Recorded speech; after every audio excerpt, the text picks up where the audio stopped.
Hello all, welcome to exam masala. मैं आपके लिए लाया हूँ एक ऐसा सीरीज जो कहीं और नहीं मिलेगा। टीसीएस के सारे क्वेश्चन जो रेलवे और एसएससी के सारे एग्जाम्स में पूछे गए थे, उनका कॉम्पिलेशन, और वो भी सब्जेक्ट वाइज, टॉपिक वाइज, और टॉपिक वाइज का भी सब टॉपिक वाइज। यहाँ तक कि जो भी लेटेस्ट एनटीपीसी 2025 का एग्जाम हुआ है मार्च 2026 में, अभी 4-5 दिन पहले इसका आंसर किया है, उसके क्वेश्चंस को भी इंक्लूड किया गया है, और ऐसा कॉम्पिलेशन आपको सिर्फ यहीं पर मिलेगा। तो इस सीरीज में सबसे पहले एंशिएंट हिस्ट्री से स्टार्ट करते हैं।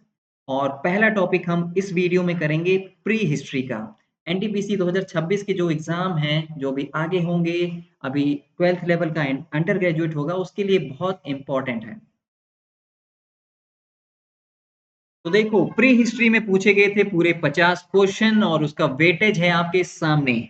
नियोलिथिक के 19 क्वेश्चन, पैलियोलिथिक और भीमबेटका के 17 क्वेश्चन, चैल्कोलिथिक के 5 क्वेश्चन, क्रोनोलॉजी से 3 क्वेश्चन, आयरन एज मेगालिथिक से 4 क्वेश्चन, और मीजोलिथिक माइक्रोलिथ के 2 क्वेश्चन। तो चलिए शुरू करते हैं। सबसे पहले क्रोनोलॉजी के क्वेश्चन करेंगे। Which of the following period succeeds the Paleolithic period? तो पैलियोलिथिक के जस्ट बाद आता है मेसोलिथिक, और उसके बाद आता है नियोलिथिक। मेसोलिथिक, मेसोलिथिक को, मेसो का मतलब होता है मिडिल, इसलिए इसको मिडिल स्टोन एज भी कहते हैं। पैलियो का मतलब होता है ओल्ड, इसलिए इसको ओल्ड स्टोन भी एज भी कहते हैं। और न्यू का मतलब होता है न्यू, इसलिए इसको न्यू स्टोन एज भी कहते हैं। अगला क्वेश्चन है आपके सामने। Which of the following is the correct chronological sequence of prehistoric period of human activities and civilization? तो पहले पैलियोलिथिक आया था, फिर मीजोलिथिक यानी मिडिल स्टोन एज, फिर नियोलिथिक, न्यू स्टोन एज। तो यही ऑप्शन सही हो जाएगा ए। तो देखो, ओल्ड स्टोन एज जो था पैलियोलिथिक, ये 2.5 मिलियन ईयर से लेकर 10,000 बीसी तक है। अब डिपेंड करता है कि आप ये किस कॉन्टेक्स्ट में बोल रहे हैं। तो कहीं कहीं पर आपको ये 5 लाख ईयर अगो भी मिलेगा। 2.5 मिलियन है जो ह्यूमन जैसे लोग दिखते थे, यानी बंदर टाइप के जब थे, तो 2.5 मिलियन ईयर्स अगो का हिस्ट्री है। लेकिन जो ह्यूमन जैसे दिखने लगे थे, बंदर जैसे नहीं थे, आदिमानव टाइप के, तो वो 5 लाख साल से। तो जैसा जो समझता है उसी हिसाब से बताता है। मीजोलिथिक जो है मिडिल स्टोन एज, ये 10,000 बीसी से लेकर 6,000 बीसी तक था। एनसीईआरटी में आपको मिलेगा ये 8,000 बीसी तक। ठीक है। और कहीं-कहीं पर आपको ये 4000 बीसी भी मिलेगा। ऐसा क्यों होता है? क्योंकि इंडियन सबकॉन्टिनेंट काफ़ी बड़ा है। अब कहीं पर खत्म हो गया, लेकिन कहीं पर तो शुरू हुआ है। जो साउथ इंडिया है, वहाँ पर मेसोलिथिक काफ़ी लेट स्टार्ट हुआ था। इसलिए उस हिसाब से कुछ लोग 4000 बीसी बोलते हैं कि जब पूरे इंडिया में खत्म हो गया तब मानते हैं। वैसे ही नियोलिथिक आपको एनसीईआरटी में 8000 मिलेगा, और शायद वही सही है, क्योंकि अर्लीस्ट जो एग्रीकल्चर का एविडेंस मिला है वो 7000 बीसी का मिला हुआ है। तो कहीं-कहीं पे आपको 7000 बीसी भी देखने को मिलेगा। ठीक है? आगे बढ़ते हैं। Which of the following does not come under the three major periods of Stone Age? तो पैलियोलिथिक, नियोलिथिक तो आता ही है, मेसोलिथिक भी आता है, कॉपर स्टोन इसमें नहीं आता है, तो यही आंसर हो जाएगा। आगे बढ़ते हैं। अब देखेंगे हम पैलियोलिथिक एज के क्वेश्चंस और भीमबेटका साइट्स के। भीमबेटका तो तीनों जो एज है, पैलियोलिथिक, मेसोलिथिक और कुछ थोड़ा बहुत नियोलिथिक का भी मिलता है, लेकिन पैलियोलिथिक के साथ हम इनको कर लेंगे। The prehistoric period in the early development of human beings is commonly known as the old stone age, यानी पैलियोलिथिक एज। देखो, जो ह्यूमन बीइंग्स का डेवलपमेंट हुआ था, जो बंदर से इंसान बने थे, पहले बंदर जैसे होते थे, और जो होमो सैपियंस बने, मॉडर्न ह्यूमन, वो पैलियोलिथिक में ही पूरा डेवलपमेंट हुआ था। पैलियोलिथिक का जो आखिरी पीरियड था, आखिरी टाइम था, उसमें मॉडर्न ह्यूमंस इवॉल्व हो गए थे। ठीक है। तो अब आगे बढ़ते हैं। आप ये सब पढ़ सकते हो। मेसोलिथिक का जो कैरेक्टरिस्टिक है वो है माइक्रोलिथ्स। ठीक है, छोटे स्टोन टूल्स यूज होने लगे थे, जैसे कि तीर वगैरह, भाले में छोटे वो यूज करने लगे थे। बाकी न्यू स्टोन जो है, न्यूलिथिक पीरियड, इसकी खास बात है सेटल्ड एग्रीकल्चर और पॉलिश्ड स्टोन टूल्स। ठीक है, ये सब चीजें याद रखनी है आपको।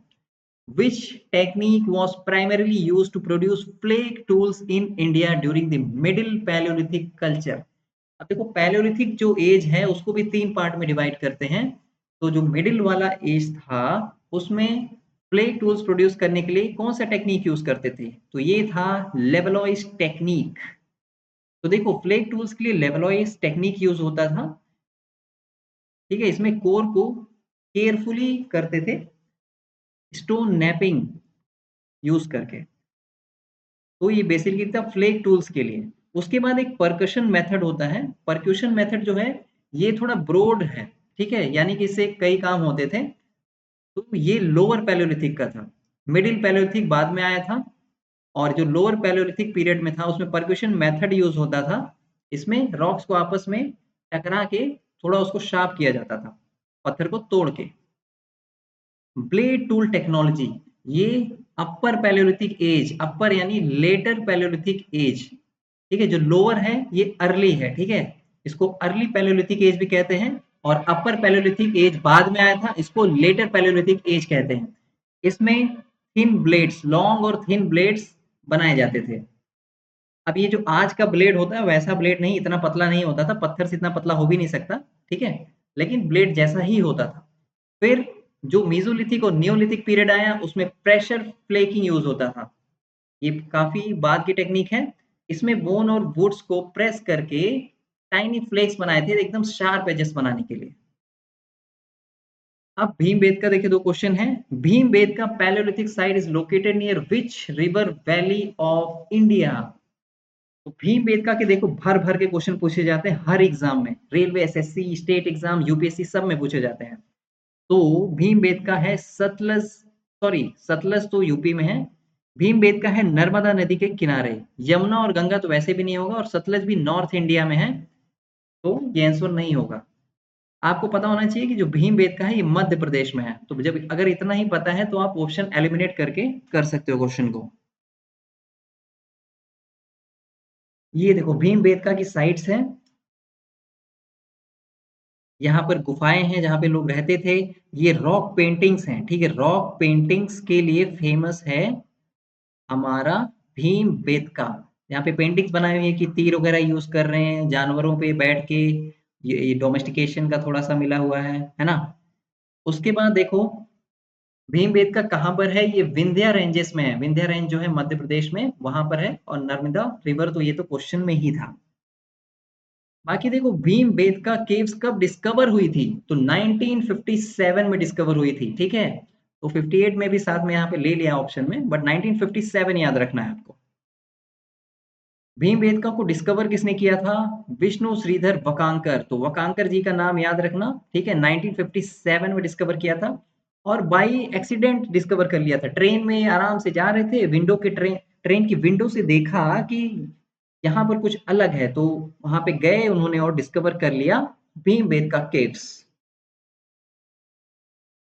आगे देखो अगला question, in which of the following states of India are rock shelters of Bhimbetka located? तो भाई मध्य प्रदेश में है। और ये क्वेश्चन देख लो कितनी बार पूछा है, रेलवे में भर भर के पूछा हुआ है। और भीमबेटका जो है रायसेन डिस्ट्रिक्ट में है, भोपाल से 45 किलोमीटर दूर है ये। और एक चीज है कि रातापानी वाइल्ड लाइफ सेंचुरी, ये मध्य प्रदेश में वाइल्ड लाइफ सेंचुरी है रातापानी, उसके अंदर लोकेटेड है। अगला सवाल, which of the following was not a reason for Palaeolithic people to move from one place to another? जाहिर सी बात है, जो पैलियोलिथिक और मेसोलिथिक एज था उसमें लोग एक जगह से दूसरी जगह ट्रेवल करते रहते थे। ठीक है, सेटल्ड कहीं पे एक जगह पे सेटल नहीं होते थे। तो उसके जो रीजंस होते थे, तो इनमें से कौन सा रीजन नहीं था? रिसोर्स एग्जॉशन, तो ये रीजन था ही। एक जगह पे रुकेंगे तो वहां का संसाधन रिसोर्स खत्म हो जाएगा, तो फिर अगली जगह मूव करना ही पड़ेगा, तो ये रीजन है। फेलियर ऑफ क्रॉप्स, तो ये रीजन नहीं था ना।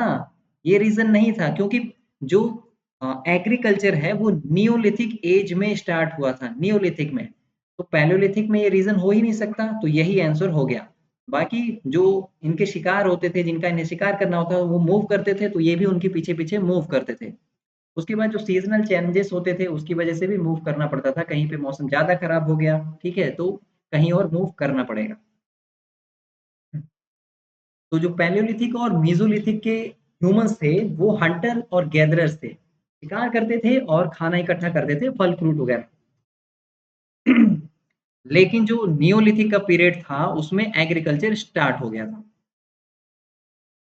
आगे चलते हैं। In which of the following caves of stone age rock cut paintings have been found. तो रॉक कट पेंटिंग्स कहाँ पे मिली हैं? मैंने आपको बताया ना, भीम बेटका केव्स में।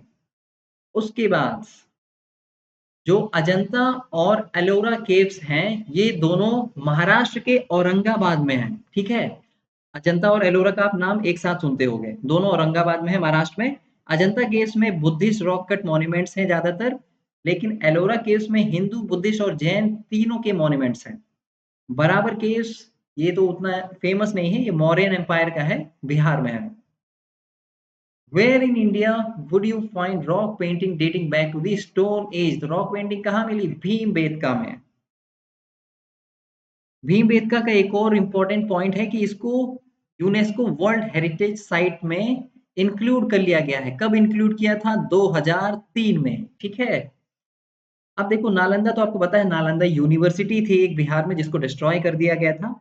एलिफेंटा केव्स ये भी इम्पोर्टेंट है, ये मुंबई के पास एक आइलैंड है, वहां पे मिलता है। ठीक है, और यहाँ पे हिंदू स्टोन कार्विंग्स हैं, और स्पेसिफिकली ये भगवान शिव को डेडिकेटेड है। अभी सीजीएल 2025 का एग्जाम हुआ है, उसमें ये पूछा हुआ है। ठीक है, तो इम्पोर्टेंट है। बाग केव्स ये बुद्धिस्ट रॉक कट मॉन्यूमेंट है मध्य प्रदेश में। ठीक है, एंशियंट हिस्ट्री का है, लेकिन स्टोन एज का नहीं है ये। अगला सवाल, rock shelters of Bhimbetka is famous for which of the following? किस लिए फेमस है भाई? Earliest sign of human life, Palaeolithic जो एज है उसके लिए फेमस है। तो डी ऑप्शन आंसर हो जाएगा। मौर्यन डायनेस्टी, मुगल्स या द्रविडियन पीरियड का नहीं है ये। अब देखो, Bhimbetka caves are considered to be dash years old, कितना पुराना है? तो भाई जब यहाँ पे पैलियोलिथिक के एज के मिले हैं, पैलियोलिथिक, मीजोलिथिक यानी स्टोन एज का है ना, तो 1000 साल या 5000 साल या 300 साल थोड़ी ना होगा, 30,000 साल पुराना। ठीक है, अब आगे देखो, Bhimbetka famous site of Palaeolithic period is in which state of India? तो भाई मध्य प्रदेश में है, कितनी बार देख रहे हो, पूछा हुआ है। तो वकांकर जी ने इसको डिस्कवर किया था 1957 में, डिस्कवर किया था, और यूनेस्को वर्ल्ड हेरिटेज साइट में इसको इंक्लूड किया गया 2003 में। रायसेन डिस्ट्रिक्ट में है, मध्य प्रदेश में, याद रखना है। What is the first era of prehistoric period called? तो पहला जो एज था उसको बोलते हैं Palaeolithic age. The skull of homo erectus was found in which of the following prehistoric Indian sites? Homo erectus, जैसे homo sapiens होते हैं ना, होमो सैपियंस के जस्ट पहले आए थे होमो इरेक्टस। इरेक्टस नाम इसलिए पड़ा था क्योंकि जो बंदर वगैरह टाइप के थे तो उनकी गर्दन थोड़ी सी झुकी रहती थी, लेकिन जो इरेक्टस थे वो मॉडर्न ह्यूमन की तरह एकदम सीधे खड़े होते थे। ठीक है, तो इसका आंसर है हथनोरा। हथनोरा एक डिस्ट्रिक्ट है मध्य प्रदेश में।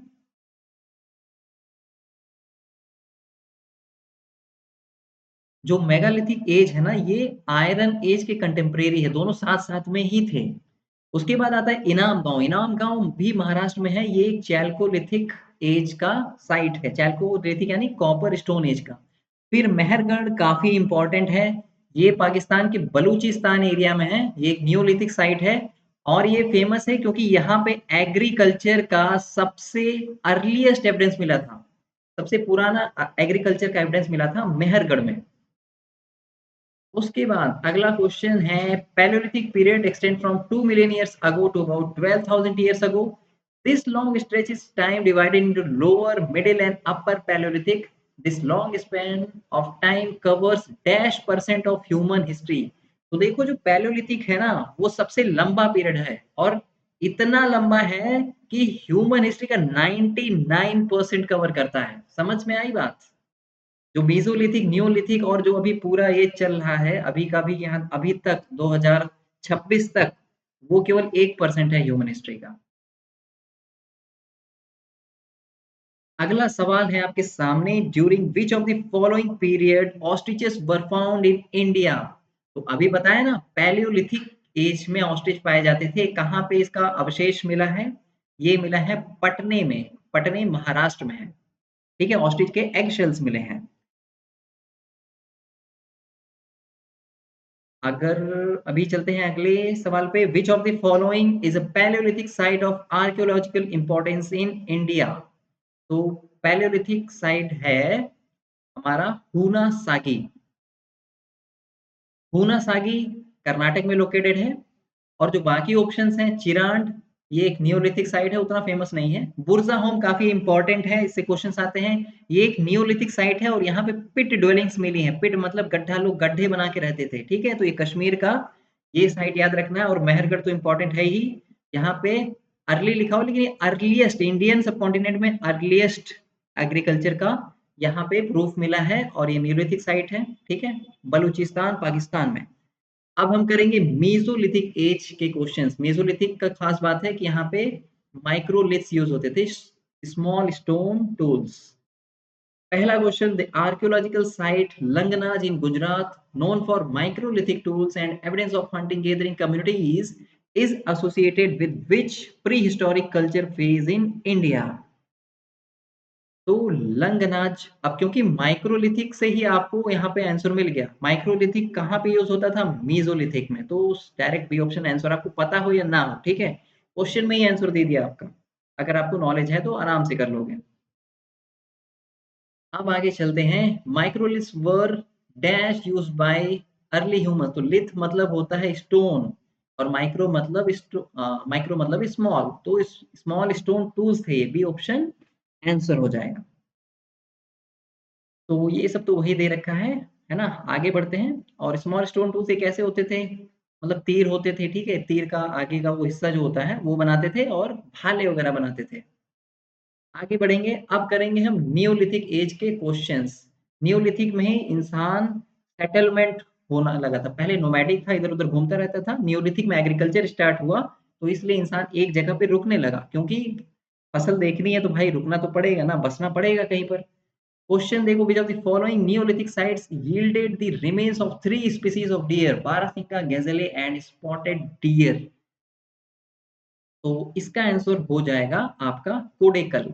कोडेकल कहाँ पर है? ये कर्नाटक में है, ठीक है, कर्नाटक में। और यहाँ पे एक ऐश माउंट साइट भी मिला है, यानी राख के ढेर। आगे बढ़ते हैं। पटने तो मैंने आपको बता दिया। यहाँ पे ऑस्ट्रिच के एक्शल्स मिले हैं पैलियोलिथिक टाइम के। और डिडवाना उतना इंपॉर्टेंट नहीं है, भीमबेद का इंपॉर्टेंट है, इसके बारे में तो सब पता होना चाहिए। इसके तो कई क्वेश्चन मैंने करवा दिए आपको। Kupgal a neolithic site is located in Karnataka, ठीक है। देखो कूपागल जो है ये भी कर्नाटक में है और कोडेकल जो है वो भी कर्नाटक में ही है, ठीक है। तो के से कूपागल कर्नाटक में, के से कोडेकल वो भी कर्नाटक। अगला सवाल, Bhirrana a neolithic site is situated in dash state. तो भिर्राना है हरियाणा में, ठीक है, लोकेटेड। और देखो ये इंडस वैली सिविलाइजेशन का जो लास्ट वाला फेज था, ये उसका उस टाइम पीरियड का भी है और साथ में ये न्यूलिथिक का भी है, ठीक है। न्यूलिथिक से लेके इंडस वैली तक है ये।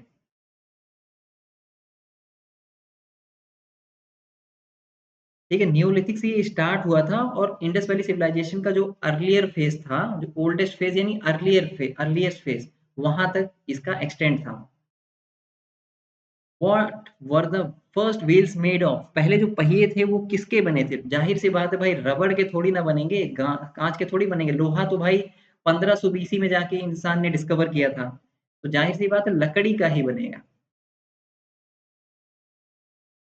ठीक है, 3500 बीसी में मीसोपोटामिया में जो व्हील्स हैं उसका अवशेष हमें मिलता है। अगला सवाल देखेंगे, in which period of ancient Indian history pottery was discovered? तो देखो पॉटरी के लिए भी कहीं आपको सेटल होना पड़ेगा, आराम से बैठ के बनाना पड़ेगा ना।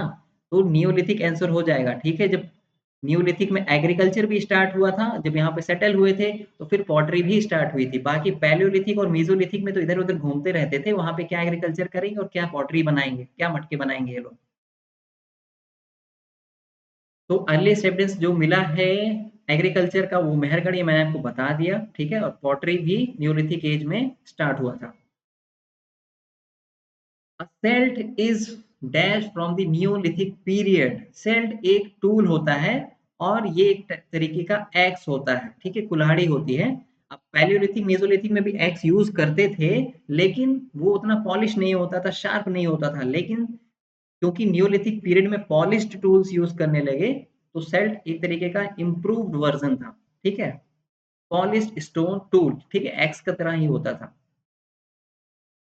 आगे बढ़ते हैं अगले सवाल पे। The duration of mesolithic period is from dash years ago to dash years ago. तो इसका आंसर है 12,000 साल पहले से 10,000 साल पहले तक, ठीक है। अब देखो, एक एसएससी के फेमस टीचर हैं, उन्होंने बताया कि एसएससी कंसीडर करता है कि 12 के बीसी से 10,000 बीसी तक मेसोलिथिक पीरियड है। एसएससी ऐसा मानता है, उन्होंने बोला है। लेकिन ये बात बिल्कुल गलत है। एसएससी ने 2022 में जो क्वेश्चन पूछा था क्लास 6 की एनसीईआरटी से पूछा था, ठीक है, एनसीईआरटी के सारे क्वेश्चन आए थे सीजीएल 2022 में, तो ये क्वेश्चन वहीं से है, ठीक है। तो अगर इसको आप बीसी वाले सिस्टम में कन्वर्ट करोगे तो ये हो जाएगा 10,000 बीसी टू 8,000 बीसी, ठीक है, 8,000 बीसी। समझ गए बात को? आगे बढ़ते हैं। देखो, आइस एज जो था वो पैलेयोलिथिक पीरियड में खत्म हो गया था। मेसोलिथिक से फिर होलोसीन स्टार्ट हो गया था। होलोसीन का मतलब होता है आफ्टर आइस एज, और आइस एज का जो टाइम था उसको बोलते हैं प्लेइस्टोसीन। आगे चलते हैं। Microliths were dash used by early humans. तो भाई स्टोन टूल्स थे ना, बाकी सब तो मैं बता ही चुका हूँ, कितनी बार बताऊं। Pottery was first traceable to which period of ancient Indian history. तो जाहिर सी बात है, अभी बताया क्वेश्चन में कि पॉटरी कब आया था, नियोलिथिक साइट में। आगे चलेंगे अगले सवाल पे। Which of the following archaeological sites has evidence of pit dwellings. ये मैंने आपको बताया ना, कहाँ पे है pit dwellings, Burzahom Kashmir में। और आगे चलेंगे, बाकी ये सब तो उतना इंपॉर्टेंट नहीं है। मेहरगढ़ इंपॉर्टेंट है, ये मैंने बता दिया, याद होना चाहिए। कहाँ पे है, बलूचिस्तान पाकिस्तान में, और अर्लीस्ट एग्रीकल्चर का एविडेंस मिला है मेहरगढ़ में। बुरजा होम न्यूलिथिक साइट कहाँ पे लोकेटेड है, जम्मू एंड कश्मीर में लोकेटेड है। आगे चलेंगे। At which of the following sites have archaeologists recovered burial of 5 wild dogs and antlers home। तो ये भी बुरजा होम में ही मिला है। तो बुरजा होम दो चीज के लिए फेमस हो गया। सबसे फेमस है पिट ड्वेलिंग्स के लिए, गड्ढों के लिए, ठीक है, पिट ड्वेलिंग्स के लिए। और दूसरा, यहाँ पे वाइल्ड डॉग्स, ठीक है, वाइल्ड डॉग्स और एंटलर्स भी मिले हैं। बाकी कुपकल कहाँ पे है, ये है कर्नाटक में, और कोडेकल भी कर्नाटक में है, ठीक है। गुफग्राल जो है ये भी न्यूलिथिक साइट है कश्मीर का, ये उतना फेमस नहीं है। Mehrgarh, Mehrgarh the Neolithic settlement is located in which province. तो भाई कितनी बार बताऊं, बलूचिस्तान में है। और यहाँ पे एग्रीकल्चर, अर्लीस्ट एग्रीकल्चर का क्या मिला है, सबूत मिला है। कार्बन डेटिंग से वो तो पता चला ना। विच of the following ancient site is not situated in India. तो इंडिया में कौन नहीं है, तो इंडिया में मेहरगढ़ नहीं है, ठीक है। इंडियन सब कॉन्टिनेंट में है लेकिन इंडिया में नहीं है, क्योंकि ये बलूचिस्तान में है, पाकिस्तान में है। इनाम गांव कहाँ पे है, महाराष्ट्र में है। उसके बाद, cotton was probably grown at Mehrgarh from about dash. तो देखो, मेहरगढ़ में एग्रीकल्चर तो 7,000 बीसी में ही स्टार्ट हो गया था, लेकिन कॉटन का प्रूफ कब मिला है, कब प्रोबेबली ग्रोन होता है, तो वो है 8,000 ईयर्स अगो। 8,000 ईयर्स अगो को जब बीसी में कन्वर्ट करोगे तो ये हो जाएगा 6,000 बीसी, ठीक है। 2000 माइनस करना पड़ेगा ना, क्योंकि एडी में 2000 साल बीत चुके हैं, ठीक है। अर्लीस्ट एविडेंस मिला है यहाँ पे, और कॉटन का भी अर्लीस्ट का मिला है, ठीक है। आगे चलते हैं। In which of the following sites jadeite stone was found. तो जेडेड स्टोन मिला था दाउजिली हेडिंग में। दाउजिली हेडिंग ये आसाम का एक न्यूलिथिक साइट है, ठीक है। आगे बढ़ेंगे। महागारा उतना इंपॉर्टेंट नहीं है, थोड़ा सा इंपॉर्टेंट है। महागारा न्यूलिथिक साइट है, यहाँ पे राइस कल्टीवेशन का प्रूफ मिला है। मेहरगढ़ मैं कितनी बार बताऊं, याद होना ही चाहिए इसके बारे में सब कुछ, हम नहीं बताऊंगा। Which in which following periods Catalheup was one of the most famous sites। तो Catalheup उतना इम्पोर्टेंट नहीं है, ये न्यूलिथिक साइट का है, ठीक है।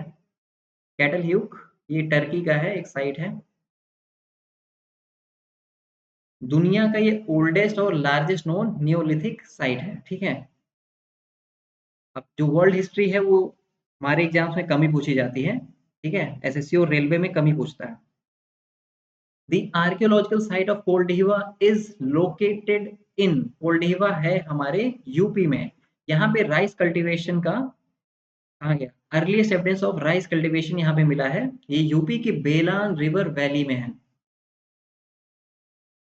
बाकी इनाम गांव नियोलिथिक साइट है महाराष्ट्र में, चिरांड बिहार में, और भीमबेटका तो सबसे इंपॉर्टेंट है, ठीक है, एमपी में है। In the Indian subcontinent the beginning of settlement at Mehrgarh started about dash years ago. तो सेटलमेंट कब स्टार्ट हुई? ये स्टार्ट हुई 8000 साल पहले, है ना। मेहरगढ़ न्यूलिथिक फेज का है।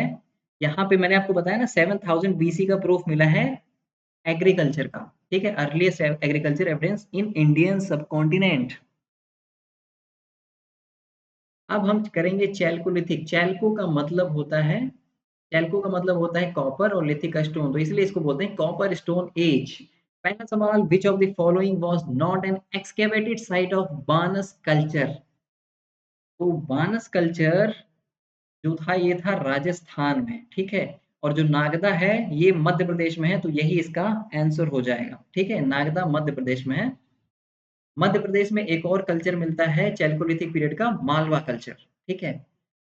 उसके बाद जो गीलुंद और आहर हैं ये भी बानस कल्चर का ही पार्ट है, ये सब राजस्थान में है। और जो बागोर है ये भी ये एग्जैक्टली तो बानस कल्चर से नहीं है, लेकिन थोड़ा सा सिमिलर है, इसलिए इसको बानस कल्चर से एसोसिएट किया जाता है, ठीक है। तो चैल्कोलिथिक का पीरियड का ये भी है, और ये भी राजस्थान में है। Which of the following sites is better known as chalcolithic site. तो इनमें से चल ये तो नियोलिथिक साइट है ना। बुरजा होम भी नियोलिथिक साइट है। ये जो कायथ है ये एक चैल्कोलिथिक साइट है मध्य प्रदेश का, ठीक है। और यहाँ पे मालवा कल्चर भी है मध्य प्रदेश का, ठीक है। आगे चलते हैं। Where is the archaeological site Inamgaon situated. कितनी बार बता दिया मैंने, महाराष्ट्र का साइट है, ठीक है। महाराष्ट्र का ये चैल्कोलिथिक टाइम का साइट है। घोड रिवर जो है वही वहां पर पुणे डिस्ट्रिक्ट के पास में। Jorwe culture was Chalcolithic archaeological site located in the present day Indian state of Maharashtra, ठीक है। जोरवे कल्चर महाराष्ट्र का है, वहां का चैल्कोलिथिक टाइम का। महाराष्ट्र में जो चैल्कोलिथिक पीरियड है उसको जोरवे कल्चर बोलते हैं, बस इतना याद रखो।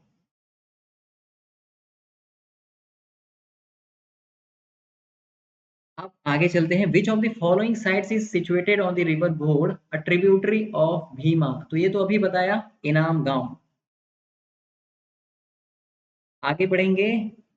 जनुदारो तो जो है ये तो इंडस वैली सिविलाइजेशन का है, ये तो हम आगे टॉपिक करेंगे ही बाद में। बनावली ये भी हड़प्पा साइट है, ये भी हम आगे करेंगे सब। अब हम करेंगे मेगालिथिक और आयरन एज के क्वेश्चंस। ये जो मेगालिथिक और आयरन एज है ये कंटेम्प्रेरी है, मतलब एक ही टाइम पर एग्जिस्ट करते थे, दोनों साथ साथ में एग्जिस्ट करते थे। In India the practice of erecting megaliths began about dash years ago. Megaliths यानी कि बहुत ही बड़े बड़े पत्थर, ठीक है, खूब बड़े बड़े, जैसे कोई मर गया तो उसकी कब्र पे खूब बड़ा पत्थर, एक कल्चर था कि सिंगल पत्थर ऐसे गाड़ दिया, और एक कल्चर की दो तीन ऐसे गाड़ दिए और एक पत्थर बड़ा सा उनके ऊपर ऐसे टिका दिया, ठीक है। तो ये था मेगालिथिक कल्चर, और ये स्टार्ट हुआ था 3000 साल पहले। 3000 साल पहले यानी कि इसमें 2000 माइनस कर दोगे तो ये हो जाएगा 1000 बीसी, समझ गए। हालांकि 1500 बीसी थोड़ा और पुराना भी मिलता है मेगालिथिक। तो मेगालिथ जो है वो 1000 बीसी में स्टार्ट हुआ था, है ना, हमारे इंडिया में। आगे चलेंगे अगले क्वेश्चन को। Which of the following technological advances enabled the cultivation of heavier wetter soils in the early iron age. तो देखो जो हार्ड मिट्टी होती है उसको खोदने के लिए स्टोन या फिर ये कॉपर वगैरह काफी नहीं है, क्योंकि ये थोड़े सॉफ्ट होते हैं। स्टोन मजबूत होता है लेकिन वो उतना नुकीला नहीं होता है, और कॉपर जो होता है वो थोड़ा सॉफ्ट मेटल होता है।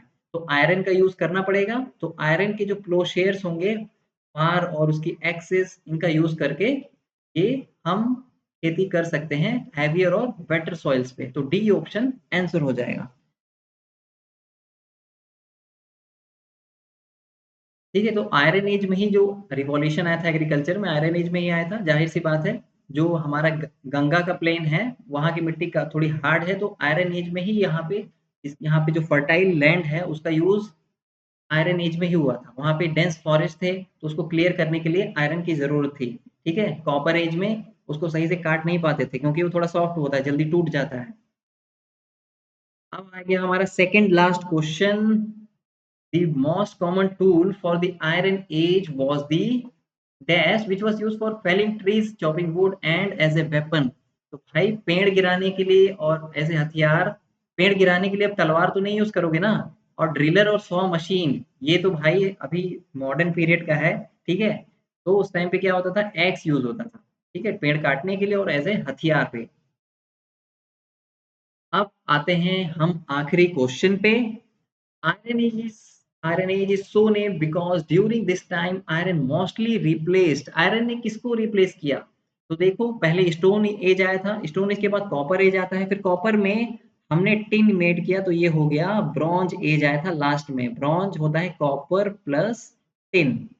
ठीक है, तो ब्रॉन्ज एज को रिप्लेस किया था आयरन एज ने। हमारे क्वेश्चन हो गए हैं खत्म। ये सब आप देखना चाहो, पढ़ना चाहो तो पढ़ सकते हो। पीडीएफ और बाकी अपडेट्स के लिए आप मेरा टेलीग्राम चैनल ज्वाइन कर सकते हो, जिसका लिंक मैंने नीचे डिस्क्रिप्शन बॉक्स में दे दिया। अगर लिंक काम नहीं करता तो आप सिंपली सर्च करिए एग्जाम मसाला, आपको चैनल मिल जाएगा। बाकी वीडियो को लाइक एंड शेयर और चैनल को सब्सक्राइब जरूर कर लेना। और हाँ, अगर आपको कुछ सजेशन देना है या कुछ बोलना चाहते हैं तो आप कमेंट कर दीजिएगा। Thank you.